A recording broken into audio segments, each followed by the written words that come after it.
Good evening and welcome to Genesis. Tonight we have again our friend and champion of truth and morality and freedom, Mr. William Gairdner. All the information about his homepage and books are in the post that I included in the main group. And Mr. Gairdner, the floor is yours. Please lecture us. Thank you. Well, I like to think of this more as a conversation than a lecture, but I guess that's what it is. Thank you for having me once again. We're going to talk today about the word and the notion of freedom. This has interested me for some time in my life and still does deeply. I love talking about it because, well, for one thing, besides the fact that I'm not an expert, I don't think anybody is. So it really interests me to hear what people have to say when you ask them questions like, what do you think freedom, the word freedom means? What does it mean to be free? So I'd like to talk a little bit about what it has meant in the history of our civilization without going too far afield. And I want to say that I'm relying for some of my initial stimulation on this topic on a terrific book by a Harvard professor named Orlando Patterson. I don't know if I put it on the list of books that I gave you, but you should put it on there. It's just called Freedom. His name is Orlando Patterson. He's older man now, but for a long time, his career was professor of sociology at Harvard University. And it's not the last word, of course, because there isn't one, but it's a terrifically stimulating read. It answers as many questions as it asks, which is kind of what I'm going to do today.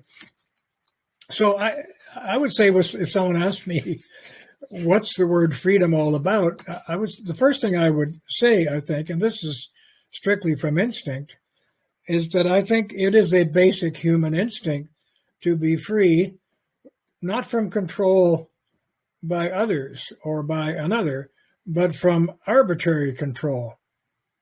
Now, that's a whole topic in itself.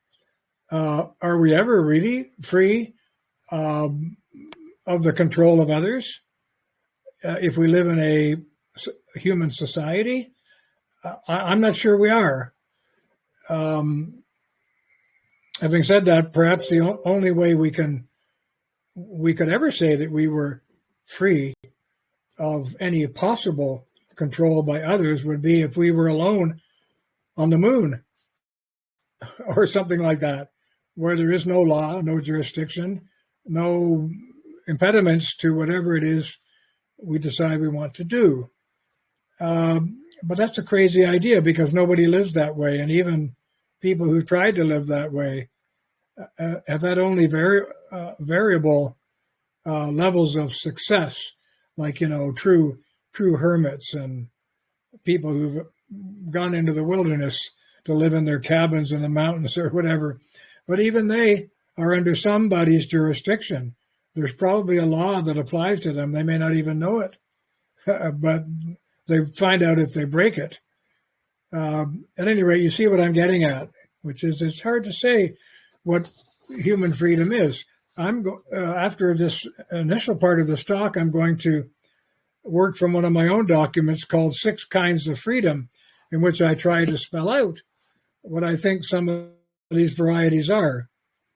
But following Professor Patterson, I want to mention that in all pre-modern times, like let's say before the last 200 or 300 years, especially in ancient times, there was a much greater fear of what he calls social death, which would come about, for example, from banishment. Now, it's an interesting thing. We know from reading ancient historians that lots of people got banished from their societies, which meant they were sent out from their community, from their families, from their friends, to some foreign land or island or whatever, and forbidden to return forever. or maybe it was limited in the case of some of these people, but that was their favorite form of punishment.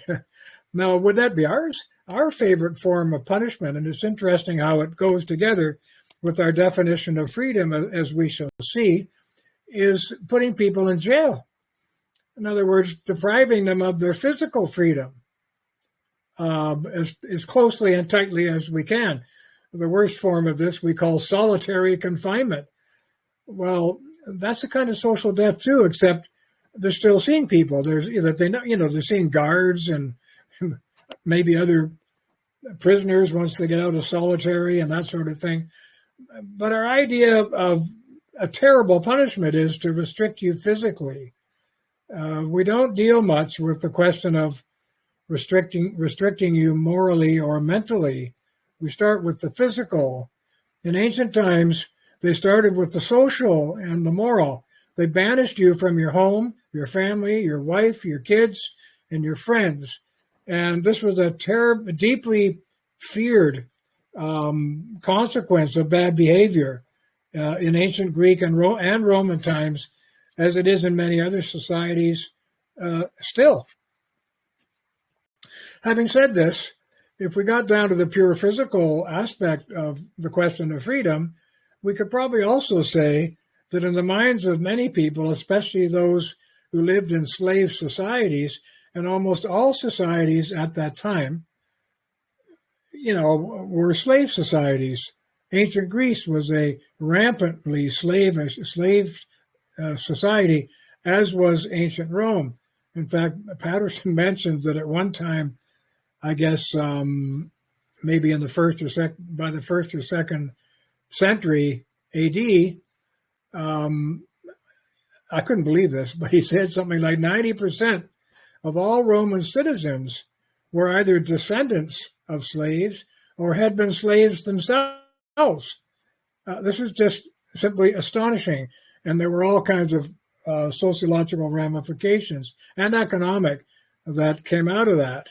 Like, how do you keep a population which has a profoundly slave heritage? How do you keep them happy? How do you keep them from rebelling and all that kind of thing? Anyway, what I was trying to get at with that comment on the history of slave societies was what they often felt. If you asked them what's it mean to be free, they wouldn't say it means doing whatever you want like we do, as long as you don't harm someone else. This kind of childish notion we have of what it means to be free. Oh no, they said what it means to be free is not to be a slave. Now that's the same thing as not being subject to the arbitrary will of another, but here it was in concrete terms. I don't want to be a slave.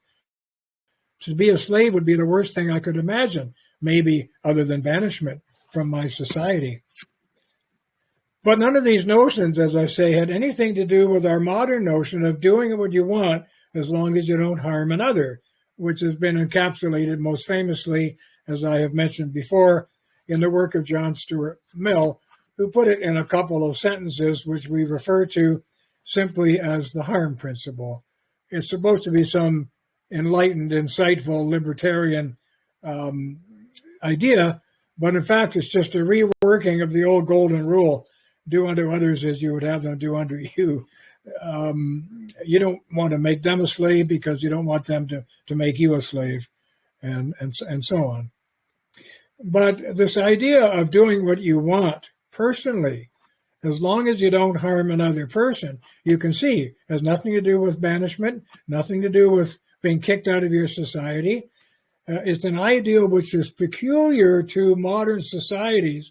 It's an expression of man as a socially isolated being, deciding the meaning of reality all by himself.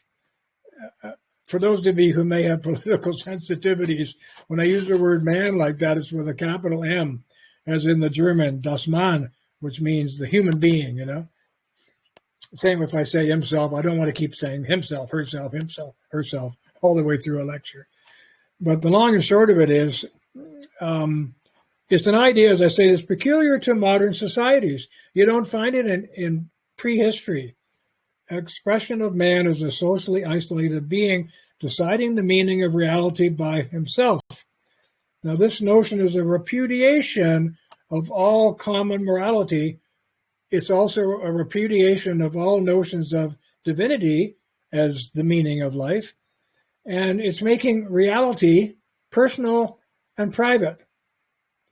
So it would fall under the psychological category of anomie or something like that, one of those psychological terms that analysts use to describe someone who's locked inside their own sense of meaning and can't escape it, that they only see the world in terms of what they feel is true.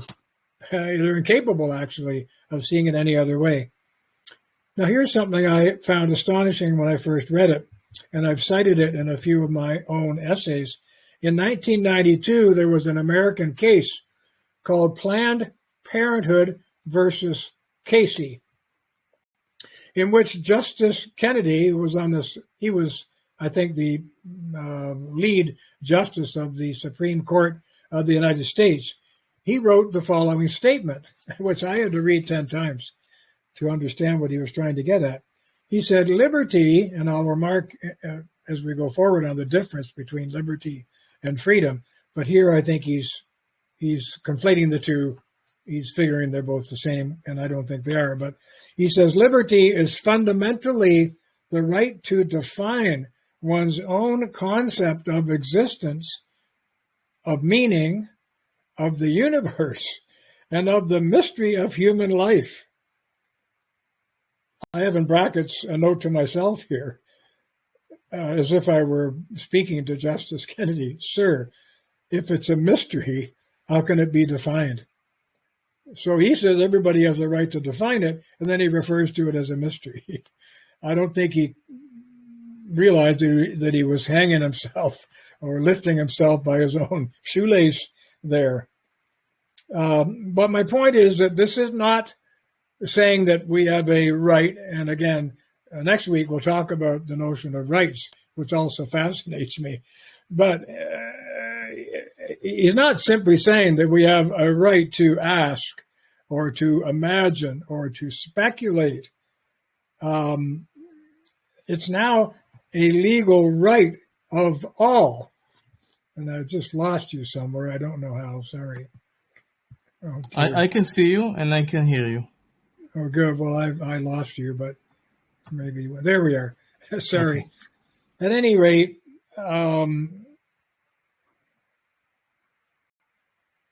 I think what his statement boils down to is that he was giving a legal imprimatur or justification for the ultra-fragmentation of human meaning.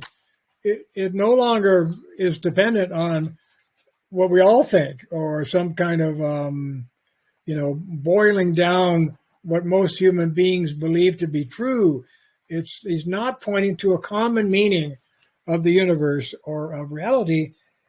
It's an ultra-fragmentation of the whole idea of meaning, and it's now up to each individual. Well, when in America, which is where the judgment came out, it means you have 330 million different meanings of the universe. This is a little bit absurd, I think. But at any rate, it means we can't talk to each other. If I have my own personal definition of the meaning of life and of the universe, and you have yours, and everybody else has theirs, it means there's no more conversation.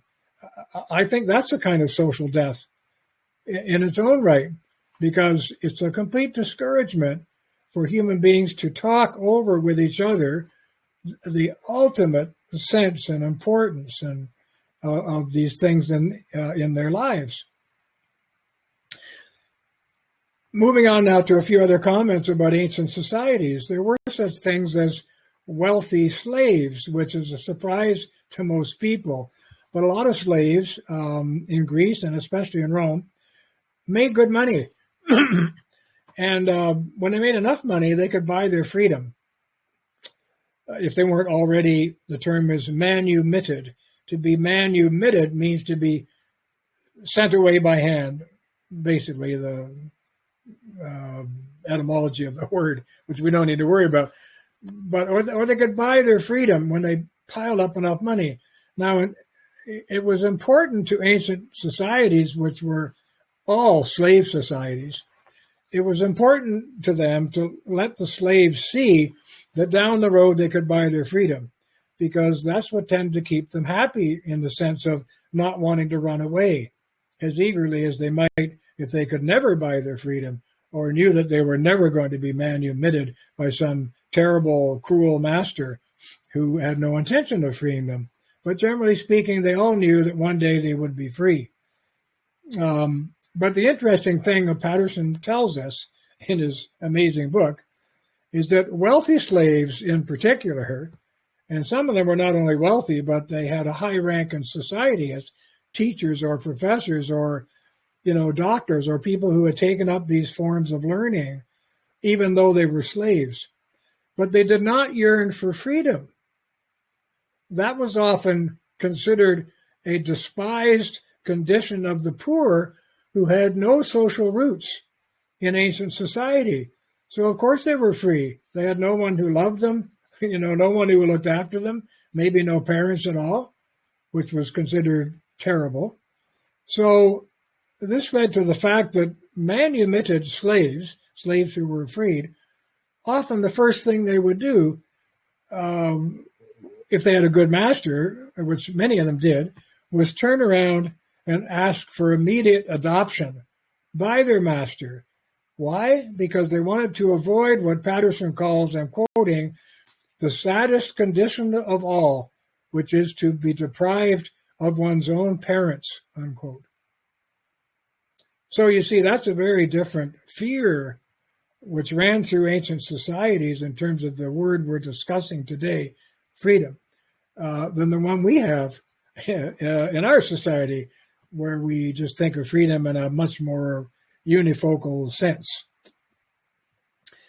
But now turning to a few of the metaphors which are still with us on the nature of freedom.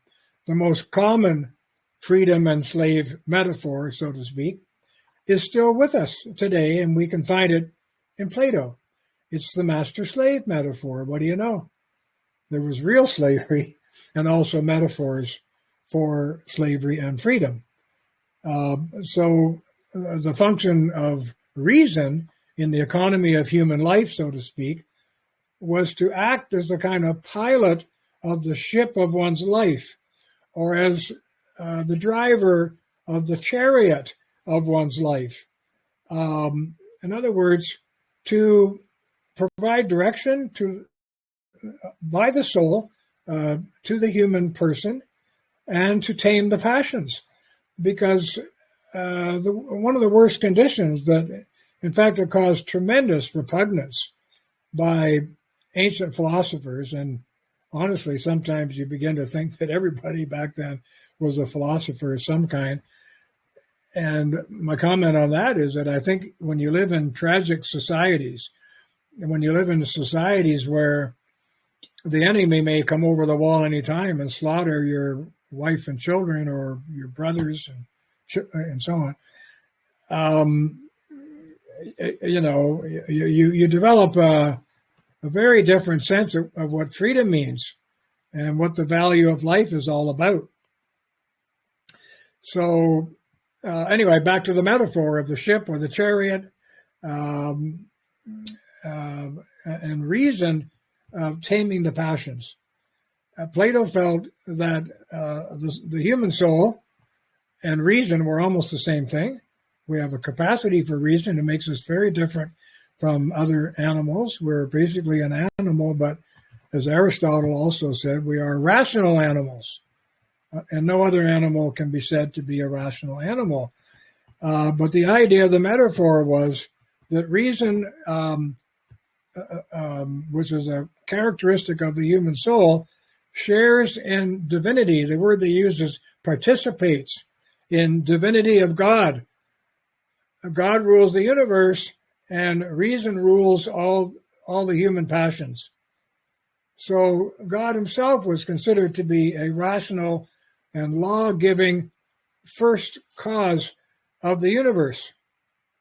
Again, I'll come back to it again and again, but this metaphor of master-slave not only permeated the discussions ancient people have had about you or me. For example, if you decided to become an alcoholic by drinking too much and simply didn't want to give it up, they weren't going to fall for any of that modern jazz that we fall for about how alcoholism is an addiction. They'd say, don't be silly. Nothing makes the bottle jump into your mouth. You have it in your hand, you lift your arm, and you put it in your mouth yourself. So don't talk to me as if addiction is somehow in control of your life. You simply surrendered control of your own body to alcohol. And it made you a pitiable human being, whether it was alcohol or sexual addiction or some other kind of drug or cruelty that you might have enjoyed perpetrating. They saw you as a lost soul because reason no longer drove the chariot or piloted the ship of your life. And I have a hard time with this. I have a very close friend who told me at a party 2 nights ago that he's 2 years clean now, meaning he's given up alcohol for 2 years. But when he said it to me, and I knew what he was feeling, which was, boy, this is some achievement of mine, that I was able to do that. But he said it almost in a way as if to suggest that, tomorrow he might tell me something else that he'd given up and taken up the bottle again. But what he was thinking of was that alcohol, the substance called alcohol, had some kind of quasi-divine power over his sense of reason, that he couldn't resist it. Well, of course, what he's really saying is, I have appetites, I have wants, I have desires. I love the feeling that alcohol gives me. Well, lots of us do. But there's a difference between enjoying the feeling of a rational amount of alcohol and completely obliterating yourself and then blaming the alcohol for it, as if the bottle jumped in your mouth by itself. But that's the way they're thinking, or not thinking. They don't want to actually do the thinking, which would lead them to the conclusion that there's no such thing as an addiction.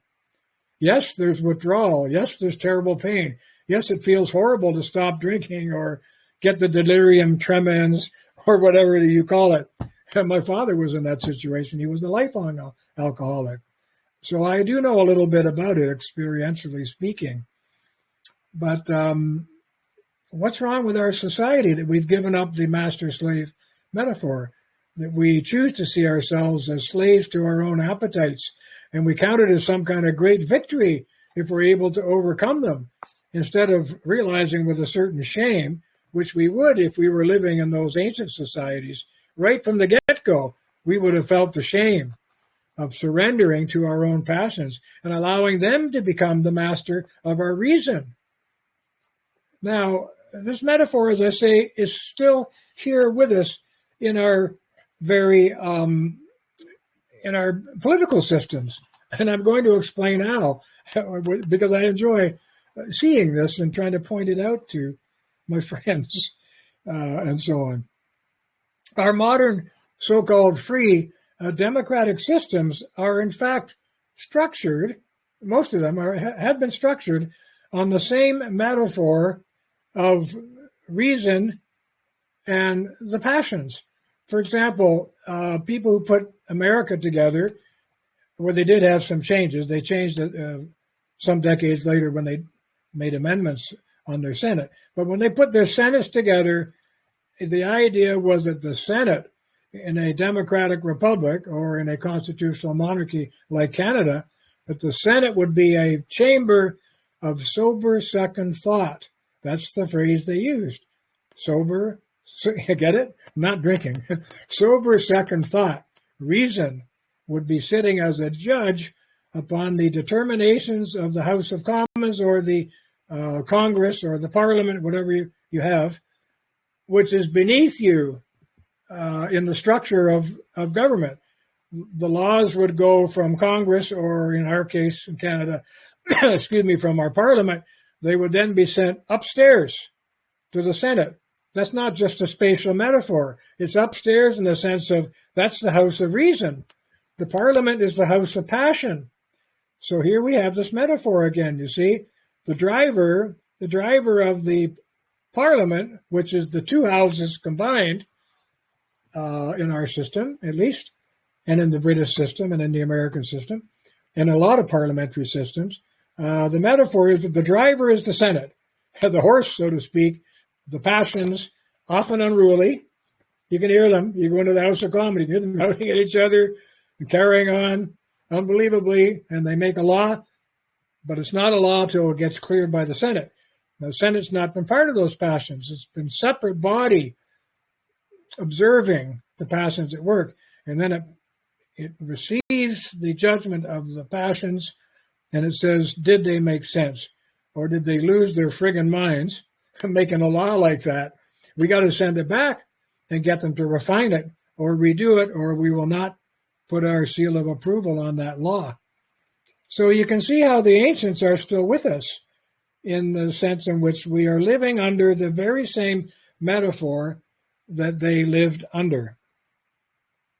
Of course, this got into religion, like especially, well, I'm not going to say especially, it's in almost all religions that I know of, certainly in the Christian religion, which was how I was raised.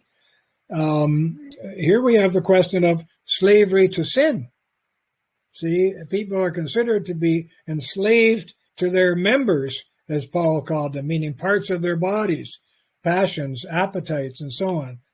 And the idea is that he wants you to surrender to the will of God, to obtain what he thought of, I'm thinking of St. Paul now, as spiritual freedom. So for Christians, the sequence went from slavery to sin to a new social life because they learned to control their sins and give them up. And because in becoming a Christian, part of that was we give up our sins, sex, drugs, booze, cruelty, whatever it was that we were doing, we're going to reform ourselves. So now we are born into a new social life. And from there we go to pure spiritual freedom. And the Christian would use language like, I've been saved. Meaning what? Saved from myself. At the extreme, the radical Christian would say, and even Paul said this, you would be free even from the law, in the sense that the law couldn't touch you because it wouldn't have to. It would have nothing to do with your life anymore because you'd already freed yourself spiritually. Sorry, I can't take that.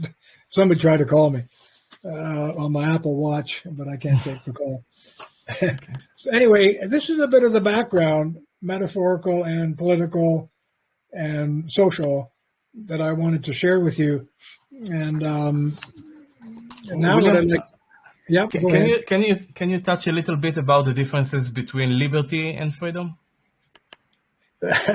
You must have seen this coming. I'm just about to do that right now. Okay, thank you. This is a paper that I wrote some years ago called 6 Kinds of Freedom, which I'm going to read to you and then interject with further commentary if necessary. It has been the most downloaded essay on my website. There's a lot of essays available on my website to anyone who wants to look at them. I think if I can be forgiven for my self-promotion, I think most of them are very, very good, tightly written little essays. And this one is called 6 Kinds of Freedom, and it's been the most downloaded essay on my website for about 15 years. So here we go. Like many people, I have a reflex affection for the word freedom. And nevertheless, I pause when asked to explain what it means. Most people answer, it means doing what you want. And this common response speaks for an age, our own, which sees self-expression and personal satisfaction as the key to authenticity. But throughout history, various cultures and civilizations have had vastly different concepts of freedom. And even within our own tradition, the meaning has never ceased to change. Some of this I have mentioned already in my previous remarks, but this is how I put them in this short essay. The Greek sense of freedom differed from the Roman. the earliest Christian ideal of freedom, which was more of a Gnostic notion, differed radically from the later Christian view of freedom. Freedom in the Renaissance meant release from the supposed darkness of religion and a return to the enlightened classical past. And by the 18th century, freedom meant living by the light of pure reason.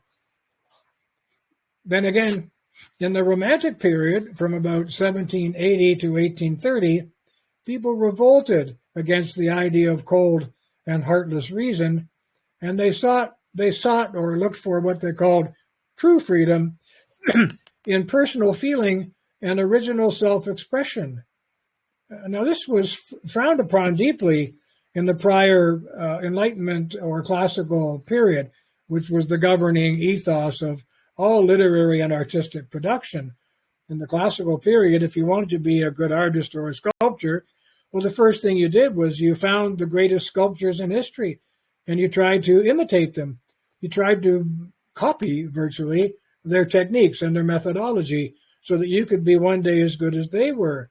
But when the Romantic movement gained traction in the middle of the early part of the 18th century and right up to the early part of the 19th, which was when it kind of held sway, this situation was reversed. And the metaphor which was used at the time for the classical ethos was the mirror. So a mirror is something that reflects reality. So if you wanted to be a great writer or a great artist or a great playwright in the classical period, you had to hold the mirror up to life. You had to reflect life in your art as you saw it, not as interpreted by you or twisted or turned or jazzed up by you, but as it really is. And that was the metaphor of the mirror. But by the time the Romantic movement came along and the keynote poets in my English tradition were, for example, William Wordsworth, John Keats, Percy Shelley, and a lot of others, both poets and playwrights primarily. The metaphor which they found most moving and suitable to what it was they wanted to do which was rebellion against the idea of the mirror, rebellion against the idea of the artist simply reflecting what he saw and trying to copy the masters. That's being some kind of slave to the masters of the arts. Who wants to be a slave to the masters of the arts? Leave them be. They did great sculptures and great paintings, but I don't want to do them like them. I want to do my own paintings like I see reality. So this whole thing was moving from a mirror to the new metaphor called the lamp or the candle. So the lamp is something that burns, like an inner light that burns within you. And now poetry and the arts were supposed to reflect your inner self. This was called the Romantic movement. And it was a tremendously powerful repudiation of the previous metaphor of the mirror and of the classical ethos from which it descended. It really kind of began in Italy and then France and then got to England. And I think the one reason that the Romantic movement was powerful in England, of course, those were wonderful poets that I mentioned to you, great poets, but that it didn't kind of saturate all of intellectual thinking as much as it did on the continent. Why? Because the English had Shakespeare. And Shakespeare, who died in the early 1600s and wrote most of his plays in the late 1500s or the Elizabethan period, broke all the rules of classical drama. For example, in classical drama, one of the rules was the unity of time, place, and action. The play should discuss one day, for example, in the life of the heroes of the play or the historical figures in the play. It shouldn't move around from one city to the other, from Act 1 to Act 2. You can't have Act 1 in Rome and Act 3 in Paris, that kind of thing, which nobody had a problem with in the Romantic period. And in terms of action, it had to be completed on the stage. And of course, there are all kinds of things that those classical dramatists, those were called the three unities of classicism, and they were manifest especially in the drama.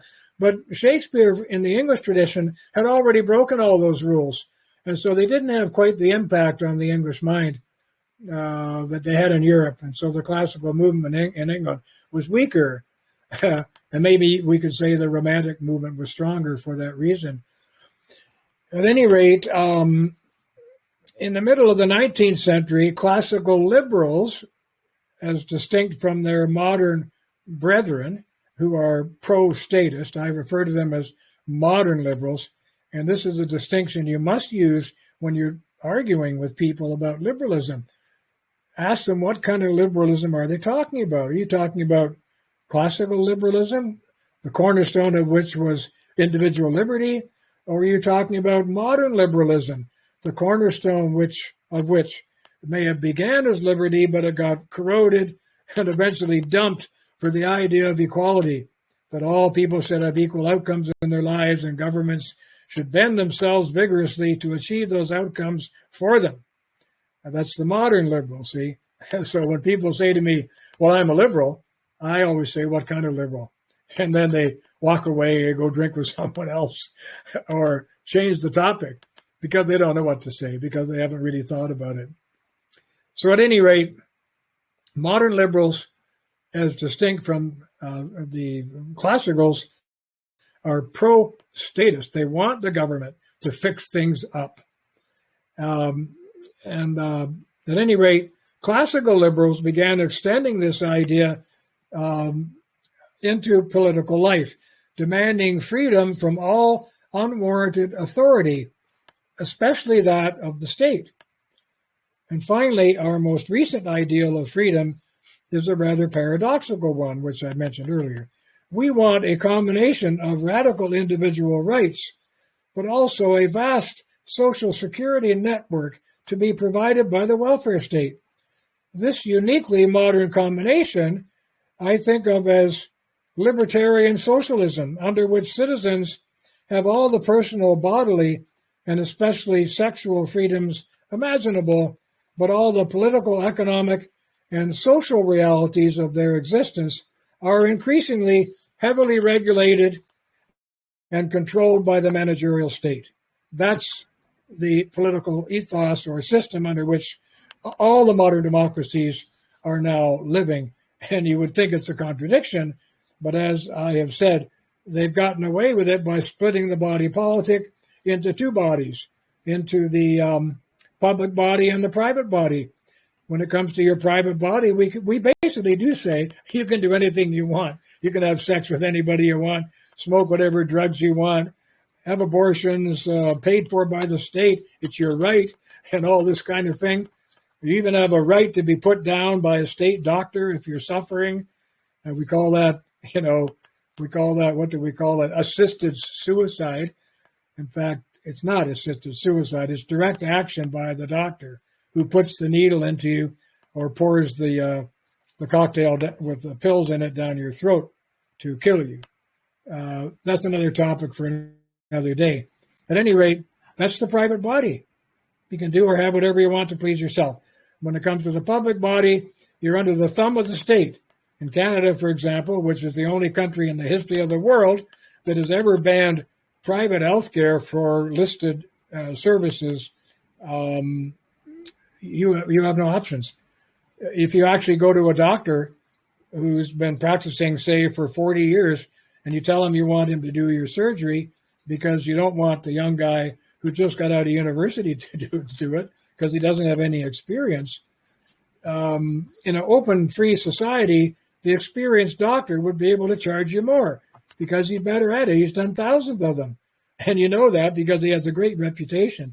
The young guy, God bless him, has no reputation. So you're happy to pay more. But in a country like Canada, the experienced doctor is not allowed to charge you more.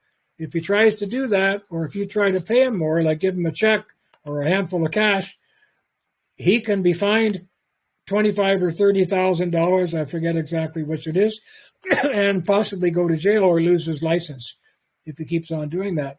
So this is the socialistic aspect of the libertarian socialism, which I have mentioned more than in passing. But William, you're talking about socialist libertarian freedoms, right? You call it in your essay the collective or higher freedom. Yes. Okay. Yes, that's right. Thank you. At any rate, as the concept is so multifaceted, a single definition of freedom is almost impossible to find. So I have found myself wondering if a better approach might be to try a working classification of the different kinds of freedom, at least as I see them. There are at least 6 of these, as I shall explain. But first, there's an all-important distinction to be made between freedom and liberty, and this addresses your question, Harry, as these 2 words are often used interchangeably. But I propose that the word liberty should be used to refer to freedom in its physical context and not to other kinds of freedom. A man in jail, for example, has almost 0 liberty, but he retains all his freedom in the sense that he has not lost the ability to choose among myriad options, attitudes, and values. He can sleep, he can count the miles while pacing the floor and keep a record of it, or he can write poetry. He can also decide to lie to the warden to protect a fellow criminal or tell the truth, and thus define himself as a moral or immoral being. He's still free to do that, even though he's behind bars. But most people, it seems, use their freedom to restrict their liberty in all sorts of ways. For example, selling oneself into slavery for a few years used to be common in the ancient world, especially if you needed money. Sometimes whole towns in Greece would sell themselves as slaves to a neighboring city in exchange for military protection. And there have always been people who have chosen to become hermits or monks, voluntarily restricting their liberty in the hope of finding spiritual freedom, which I'll address shortly. Less dramatically, most of modern life for everyone is spent, think about it, freely getting tangled up in all sorts of ways that reduce their liberty. Mortgages, bank loans, contracts, leases, business deals, and family and personal promises and obligations are mostly how we use our freedom to restrict our liberty. Indeed, a bit of reflection will reveal that most human beings, most of the time, build a lockstep kind of life for themselves, and then they complain that they would like to be more free. They did it to themselves. But with this distinction hopefully cleared up, I now want to describe the 6 different kinds of freedom that come to mind. This effort, in my view, is repaid if the next time someone asks you what freedom means, you can reply, to what type are you referring? So here we go. The first one I call internal freedom. This is the first and most basic type of freedom, and it's embodied by the chap in jail. He has all his internal freedom, but no liberty.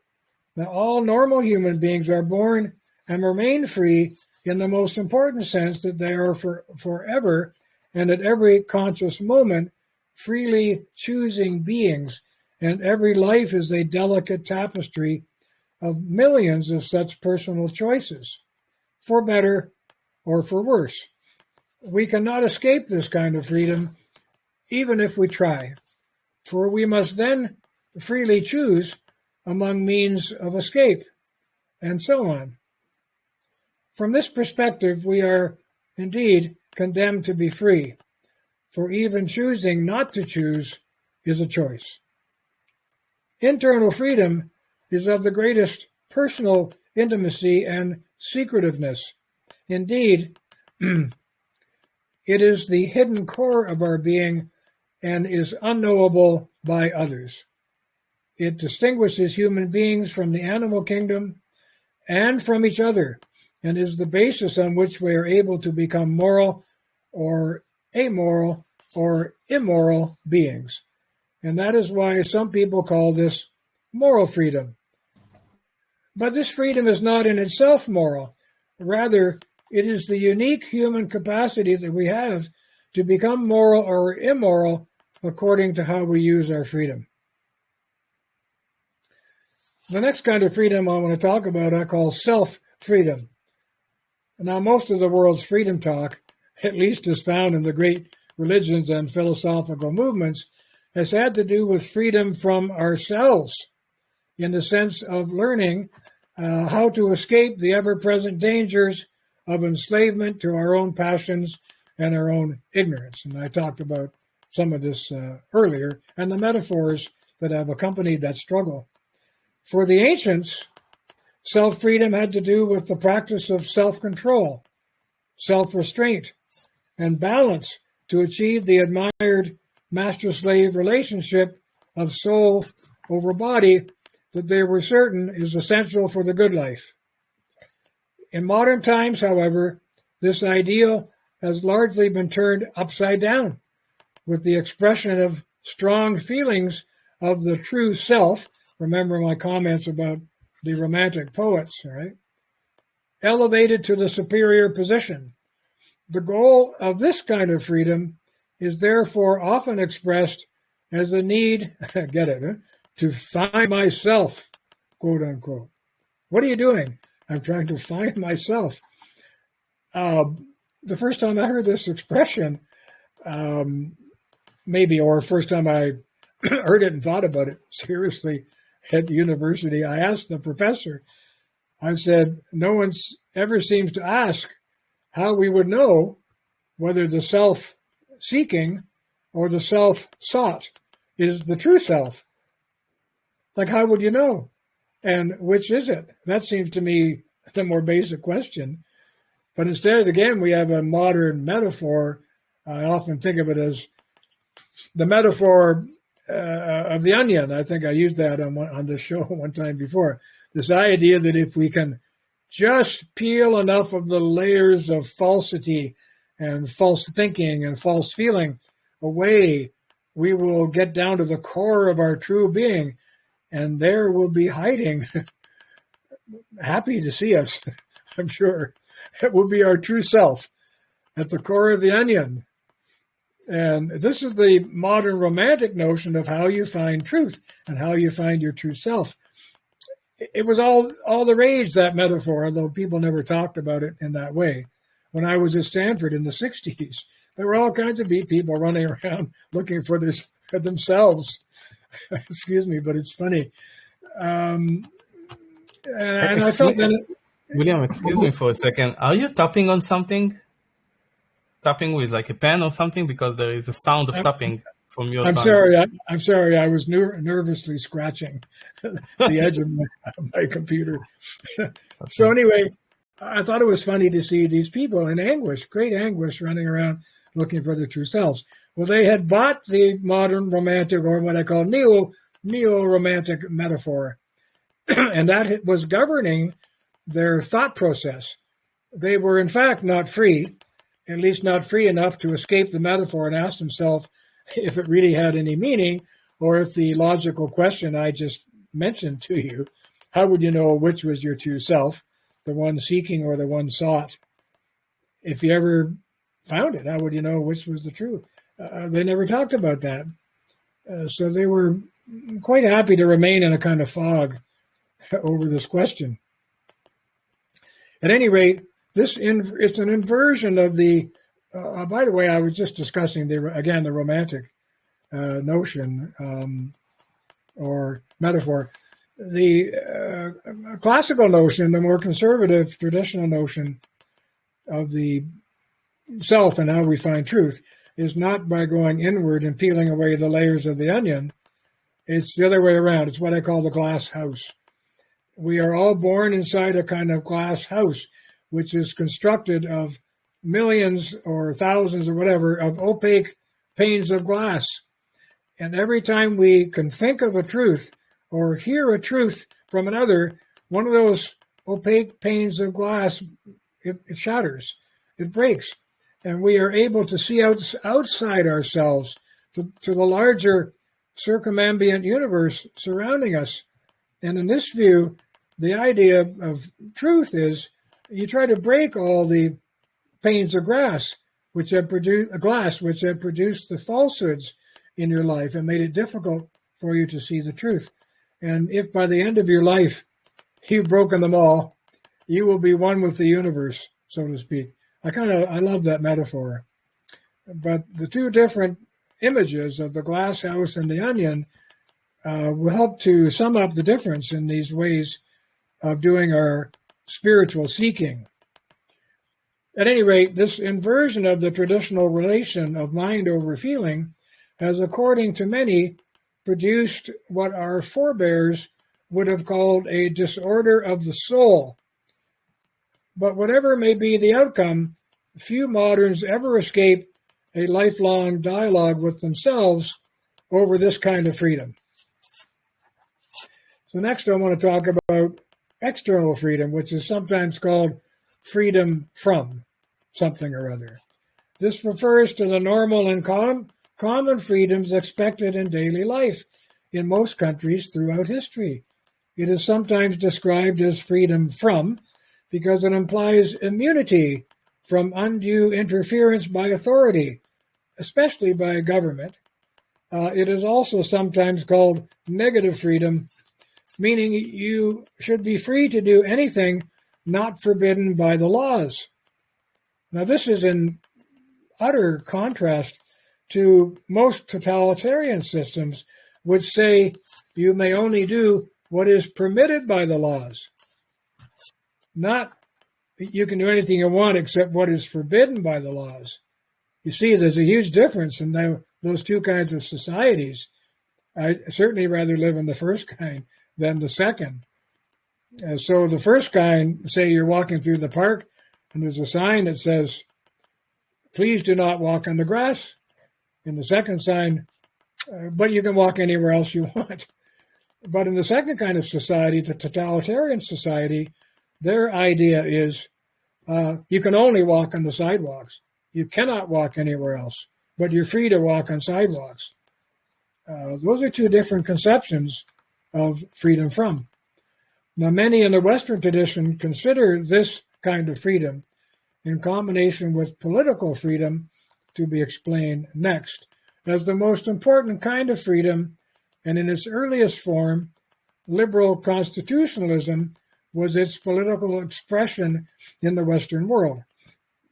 This political form has since post-World War II era slowly mutated, or you could say rapidly mutated, into a kind of egalitarian statism.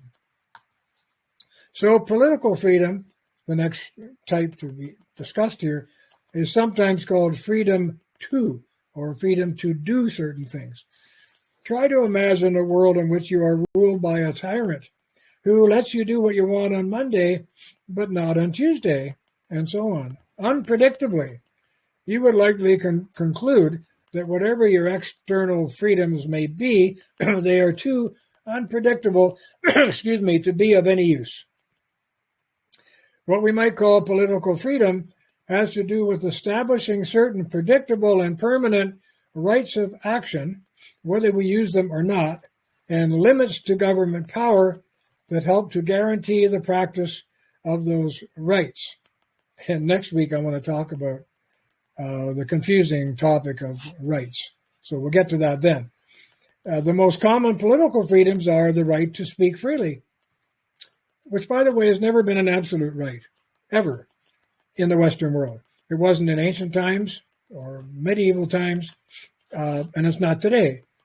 There are always limits on what you get to say in public. The most typical way of dealing with those is with common law terms like libel and slander, and so on. And to that, we've added all kinds of other devices like human rights tribunals accusing you of hate crimes if you say things that you think are true, but which the establishment does not think are true and considers hateful, and so on. So anyway, so much for the right to speak freely. The other right, which again is a limited one, is to associate with people of your choice, to own private property, to worship as you see fit, and to leave and re-enter your country, to be tried by a jury of your peers, to vote in elections if you live in a democracy, and so on. When these rights exist, or are defensible at least, because lots of times these rights have existed, for example, in the former Soviet Union, but they were not defensible. They were listed on paper, but you couldn't actually do most of them. So I say when these rights exist and are actionable, we can say we have freedom to do these things, although, and this is the key statement here, to speak truthfully, we're only free to do them if they are permitted. Think about that. We're only free to do them if they are permitted. They comprise the normal rights associated with a free society, which may or may not be a democratic one. For example, ancient Athens had all these things, but was not democratic in our modern sense of the word. For example, up to a third of all the citizens of, population of Athens were slaves, not citizens. And also women were not free in the sense that they did not have the vote. Neither did foreigners. So a very small portion of the ancient Athenian population actually got to participate in what they called a democracy. Demos comes from the Greek word people, meaning, well, the people, usually the poor people. And people are very confused about how all that worked because they think that the people in the ancient democracies actually ran everything. But they didn't. The way it worked was they would get together regularly to vote yes or no on the laws, but they didn't make the laws, not like our legislators do, whom we vote for and send to our House of Commons or Congress. They did not get to make the laws. They got to vote yes or no on laws which were passed down to them by the equivalent of our Senate. So it was a top-down system in ancient Greece, which passed the laws down to the people. You vote yes or no, and that's it. There is no discussion allowed, but we will take your vote. So they did think the consent of the people was important when it came to the laws, but there's no bloody way in hell they were going to let the people make the laws. In fact, I find this very interesting, but it's true, that many of the Greek communities, most of which were quite isolated and separated from each other by, the sea, mountains, distance, and so on, and some of them had laws to the effect that if anyone in their community proposed a law which was taken up by that society and proved to be a bad law when it came into effect, they would be punished severely for having proposed that law. Now, this is interesting, I think, because what they're basically saying is you better think deeply about what you think a law ought to be before you propose that it become general. Otherwise, you're going to suffer jail or other type of punishment. Now, in some of these cities, I don't know how many, but there's certainly a few, because it's legendary, they hung a rope, a noose, a hangman's noose, above the speaker's podium, just to let you know that if you proposed a stupid or damaging law to your people, your head might get into that noose. I'm not going to say we should bring that back, but I think there should be some kind of impediment to stupid laws, and they should be discouraged vigorously. Anyway, these things I've mentioned comprise the normal rights associated with a free society, which, as I say, may or may not be democratic. England had all of these rights, listen to this, fully 2 full centuries before she became democratic in our modern sense of the word, like voting for laws in the House of Commons. The former Soviet Union, on the other hand, promised all these things to citizens on paper, but did not allow them in practice, because the only sense of freedom expected there was collective freedom. So let me now just talk about that. Collect what I call collective or higher freedom. This is sometimes called freedom for something or other. Many commentators on freedom take the view that external freedom and political freedom are just formal concepts that mean nothing to the poor and the disadvantaged. Indeed, they often amount to a recipe for a chaotic liberal society, for an uncivil nightmare of clashing wills and unconnected citizens chasing bucks to see who can die with the most toys. What is really needed, they argue, is a higher freedom based on a collective will to achieve the common good. Now, talk about a collective will. I happen to be reading an excellent study at this very moment called The General Will Before Rousseau, before Jean-Jacques Rousseau.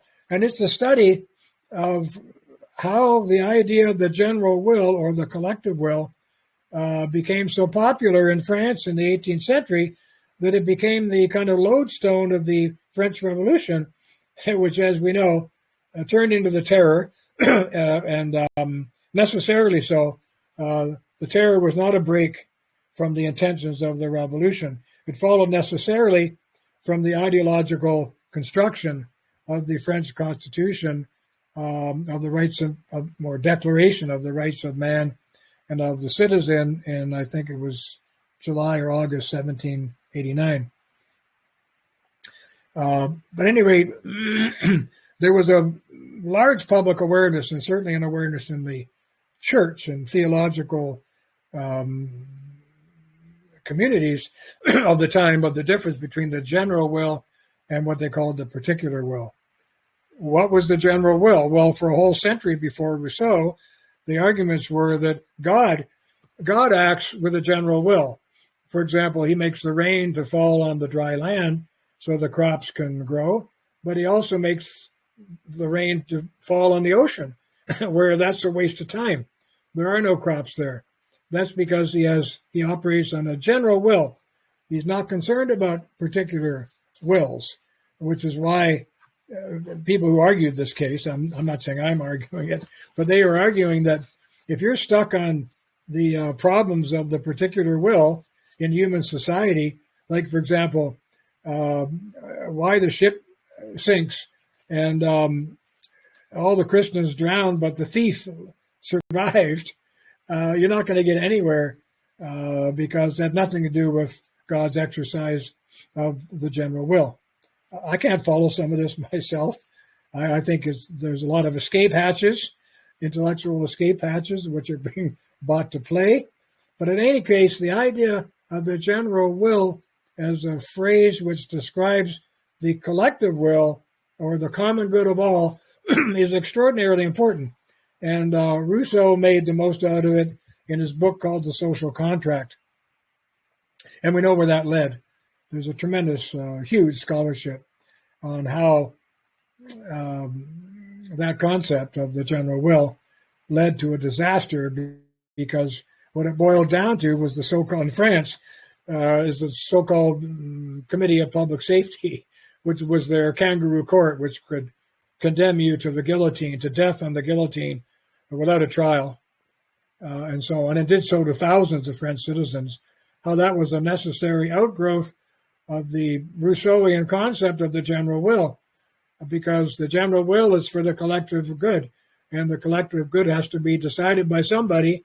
So the Committee on Public Safety decided what it meant, or what Rousseau called the legislator, which is a term that he used. So the collective or general will had to be decided by someone or by some committee, which means that it was always political, even though it's a mystical concept, with good intentions, by the way. For example, I myself think that one of the things that's wrong with modern democracies is that we're all thinking only of our particular wills. We've lost the habit, which our immediate ancestors had, of at least an election, at least pausing for a little while to say to themselves, okay, I want to vote for this or that individual because I know he supports this or that. And that would be good for me. It really would be good for me, good for my business and my family. But would it be good for my country? I have to think about this. Would it really be good for my country? Or am I just selfishly thinking only of my own particular will? So you can see in these comments the difference between thinking about the general will every time you go to the voting booth, which would be, the suggestion is, an unselfish way to vote, as distinct from thinking of only of your particular will, which may be considered an extremely selfish way to vote, like to hell with everybody else. This is what I want. Now, in free democratic societies today, we just assume that the sum total of all those votes is going to produce the better world. But the logic in the 18th century was, is that true? Is it true that, say, 5 million particular wills equates to the goodness of the general will? Maybe everybody's voting selfishly, and that's not good for the whole of our country at all. You can imagine how this illogic would work out in the case of, say, being threatened by war or invasion or something like that, or with, we just been through dealing with a plague called COVID. But many questions obviously arise when you get into this discussion. Like, what is good for all versus what is good for me? Anyway, an example is that under this ideal of freedom, the state alone is allowed to control the production and supply of all basic citizen needs. That's what you get in communism, thus giving them freedom from want. Believers in collective freedom say that the idea, I think this is an important sentence, excuse me for saying that, but I shouldn't say that about my own work, but believers in collective freedom say that the idea of protecting citizens from their own government is not logical if the government is the embodiment of their will in the first place. You see, the conundrum here, if the government is the embodiment of the citizens' will as expressed by their free votes, then how can you argue about protecting them from their own government? They voted them into power. And that's the conundrum that we get into in this question of collective freedom. Needless to say, this type of freedom, in the name of which we've seen disastrous totalitarian experiments in our own recent history, is the deadly enemy of the sort of political freedom still found under liberal constitutionalism, where we have checks and balances which are under attack all the time, but they still operate in almost all the parliamentary democracies of the world and other republican systems, however weakened they may be. Incidentally, there's an organization in America called Freedom House. If you go there on the web, you can take a look. They try to assess and evaluate the degree of freedom enjoyed by every society in the world. They come out with a report every year to report on that. Now, it's primarily based on economic terms like free enterprise, that kind of freedom. But it is interesting to see, the last time I looked, I think they said that something like only 27% of all the countries of the world, on the basis of their definition, are actually free societies. 27%? 27%, 30%, something like that. In other words, they're pretty tough on even societies or democracies that calls themselves free, when in fact they have what they consider unreasonable limitations on human expression and human liberty.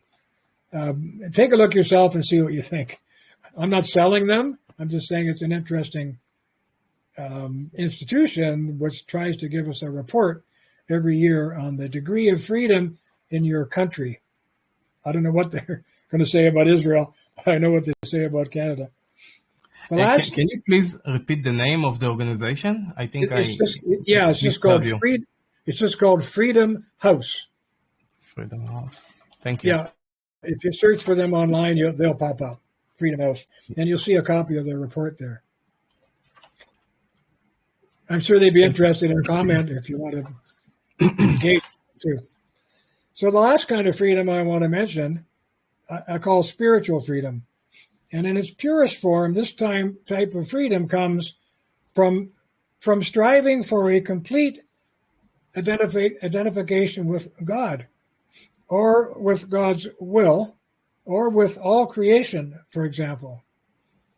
And by the way, the Stoics did this to a great extent, and so did the Gnostics. The Gnostics, as I explained in my lecture on Gnosticism, they had identified wholly and totally with the God of the pleroma, or the universe outside this evil, mutable world that we live in, which they think of as an evil place. It's full of decay and corruption and disharmony.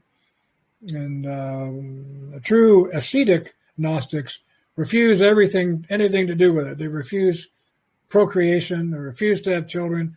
They think that's just a contribution, a perpetuation of the evil on this earth, but they love their beautiful one true God outside this realm, and they yearn for identification with that God, and they consider themselves to be knowers. That's why the term Gnostic is used. They consider themselves to be knowers once they have reached this conclusion that this is the way the universe is structured. Good man, bad world is their metaphorical structure, as distinct from the Christian who thinks of good world, bad man. Man became bad with the fall, the Garden of Eden and all the rest of it. The Gnostics say, you're kidding yourself. We've never been bad. What's bad is this terrible world that we live in. It's full of evil from A to Z. And there's never a day in history when there hasn't a cannon or a bomb gone off somewhere. It's not a good place, believe me. If you want true peace, you have to identify with the one true God who unfortunately allowed us to fall into this evil place. But at least we know now that we have a relationship with this one true God, so we are knowers. We have what they call the Gnostic spark in our hearts. Now, you can't invent a stronger sense of mystical and spiritual freedom than what those Gnostics were describing. Now, we also find that, of course, in Christianity, which seems a bit of a conundrum because, as I say, the Christian view was that, in fact, we have a good world, but we can still identify, well, maybe even more so, with the good God who made it, because he sent his son here to save us and to save us from our own sins, that sort of thinking. So arriving at a condition of soul that transcends the confusion and disharmony of the self and of the material world is the object here.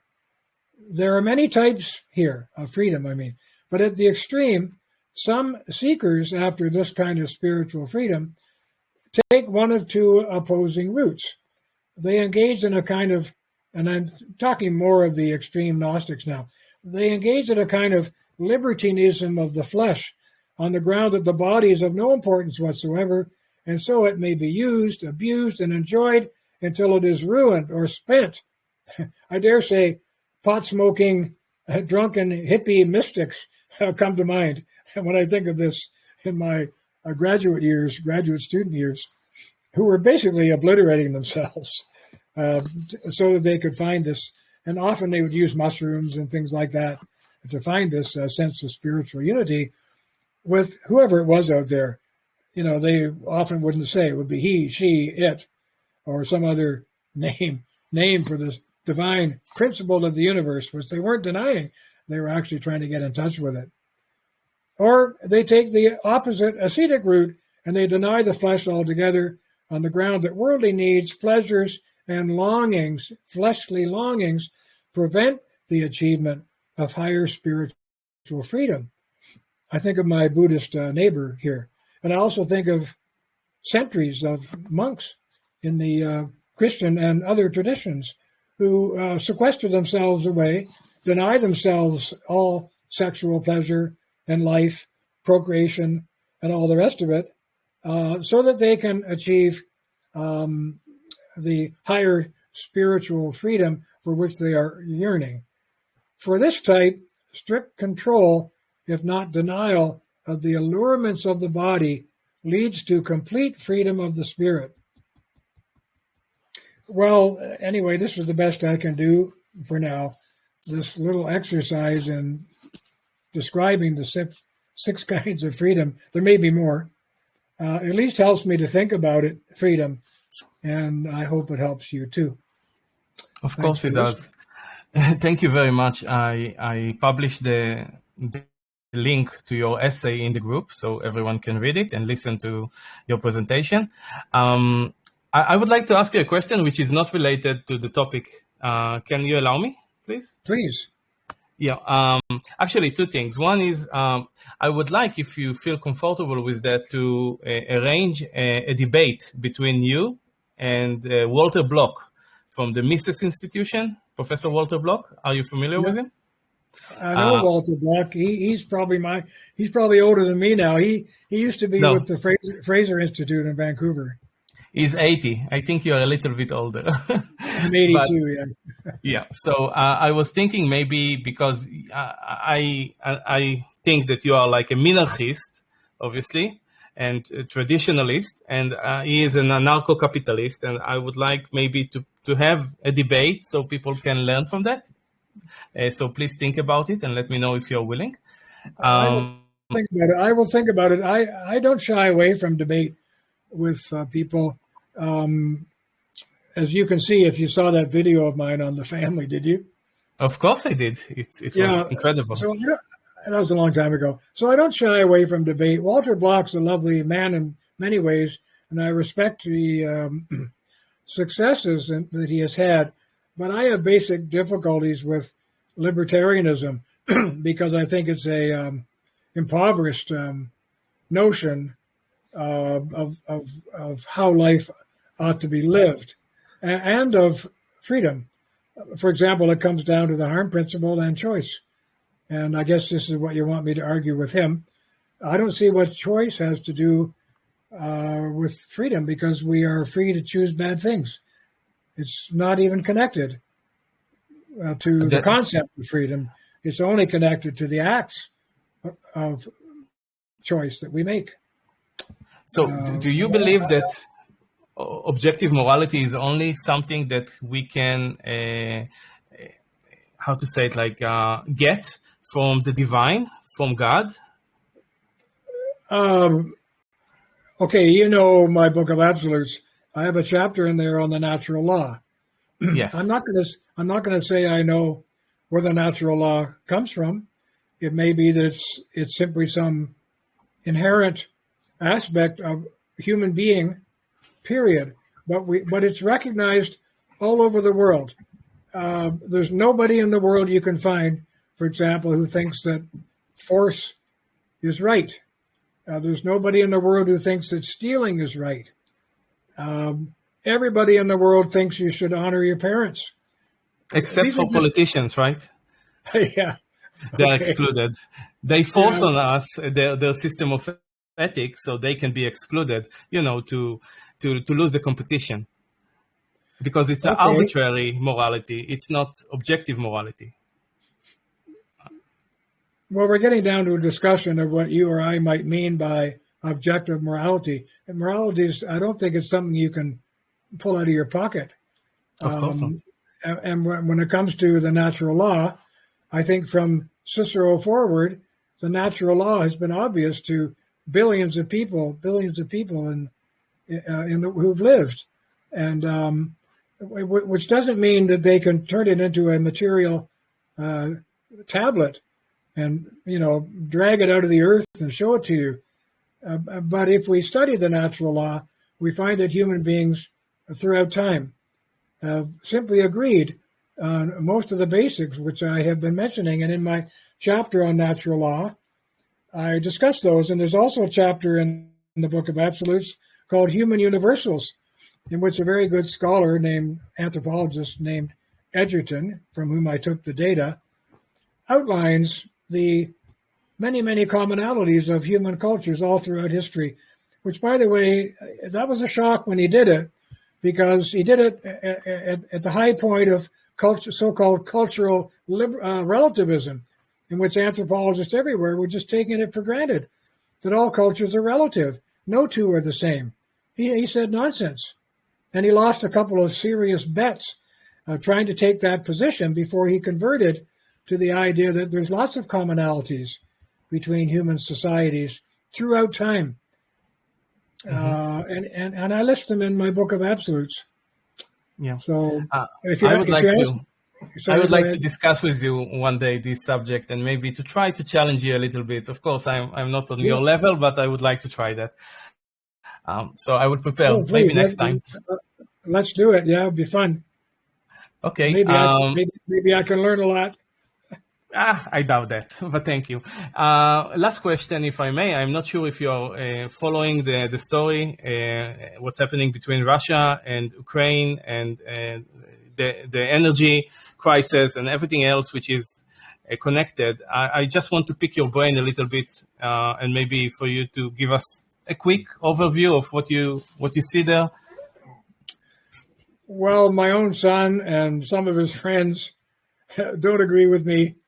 A couple of my friends do agree with me, but I think step one, there's a history of warfare in the world. And one of the things that tells us, if we study it, and I think Napoleon made this point, is that victory is one portion of strength, 3 portions of spirit. If you have a highly spirited, smaller army that is incredibly motivated, the larger army, which does not have that 3 parts of spirit at all, is going to lose. And there's examples of this throughout history. You can find them in ancient history, where the people who were being invaded, for example, and who were defending their homes, this is crucial. They're defending their own homes and their children and their playgrounds and their factories and their grocery stores and their relatives. And they do not want to be beaten. They'd rather die than be beaten. Most soldiers would not rather die than be beaten. You know, the history of death and warfare is casualties. Somewhere around between 5 and 10% of soldiers actually die in warfare. I'm not talking about particular battles here where the numbers may be higher, but there's lots of other battles where the numbers are lower. But if you average them all, it's not like all the soldiers in an army are willing to die and go forth with that in mind. But when you study the history of warfare between aggressive armies that are, say, invading a people who do not want to lose their country or their homes, they better be motivated, because you know that the home army is going to be highly motivated. They're prepared to put a rifle in the hands of every woman, young man, and soldier in the country, every citizen. And they'll be firing from every corner, every window. It doesn't matter how many bombs you drop, unless, of course, there's some kind of complete obliteration. Now, over to that point, what Russia is doing, this is the first time really in modern history where we've seen this. This is a internet war. Russia is firing bombs and explosions into Ukraine, and they're firing them back and all that kind of thing. But we've seen very little views of soldiers actually with boots on the ground, you know, bayonets on their rifles, going house to house in this fight. Now, we did in the Vietnam War, and we have in other wars. We've seen this street fighting and boots on the ground, as they say. I haven't seen it yet. Maybe I'm just not watching the right channels. I haven't seen it yet here. And I think the Russian forces are dispirited. I'm not sure they really want to be doing what they're doing. And lately, after Putin called up these 300,000 recruits, you should see the lineups, the traffic lineups, people trying to get out of the country, young men trying to leave the country. Yes. You know, so I don't know how it's going to turn out, but I wanted to say that unlike other wars, the world is watching. And there may be lots of good things to recommend about Vladimir Putin. I'm sure there are. But the world is on the side of the weaker army being bullied, and they're watching every day. And I think he's cognizant of that. And that's one of the weapons that the Ukrainians have, is world opinion. Yes. And what do you think will happen in Europe during the winter? it seems to be very problematic, tough. Yes, it's going to be cold. So again, no one's going to love him for that either. See, he can't win on that score. He's using that as a weapon to dissuade Europeans from lending weapons to the Ukrainians. But it's almost like he's shooting himself in the foot. They're going to hate him as they shiver to death. They're going to hate him even worse. But so I don't know. I'm just saying.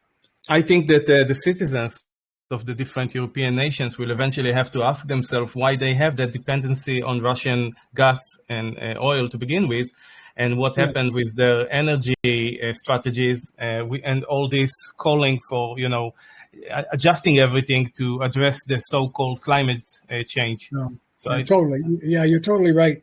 If, for example, God bless Trump, I mean, I'm not sure I would like him as a person, but I liked almost everything he was doing.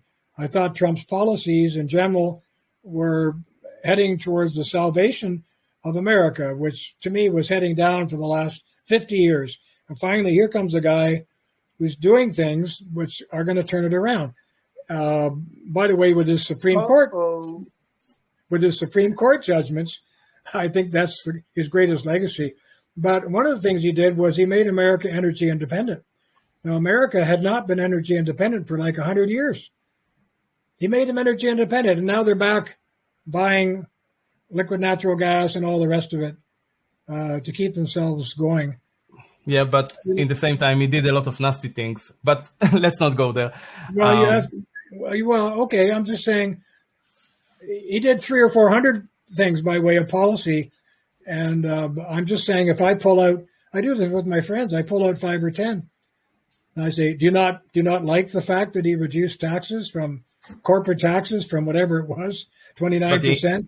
But he increased the debt by $6.7 trillion, and it's the largest any president made. And he perpetuated the bubble and the prices of the how do you call this? The Wall Street, for example, it exploded, and now we are actually suffering the consequences because he pressured the head of the Fed to keep the interest rates all the time down to zero, and now we are enjoying the inflation and also other things that he's responsible for. But if you're correct, I doubt that he's solely responsible for those things. But yeah, I've never argued that he didn't do some bad things, but he did hundreds of good things as well from a policy point of view. And I disconnect that from his person. Yeah, I just want to point out, I went into this freedomhouse.org and I see that Canada is receiving 98 points out of 100.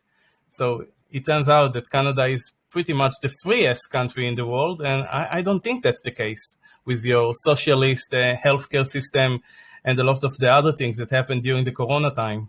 I don't either. And I mentioned Freedom House to you because it's a curiosity. I don't go there.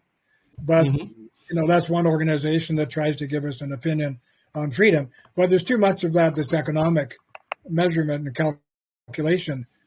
None of it's about the moral realities of these societies, which is what I tend to focus on, is this sort of a breakdown of the family and breakdown of the moral fabric of society, which we see everywhere in Canada. And maybe you see it everywhere over there too.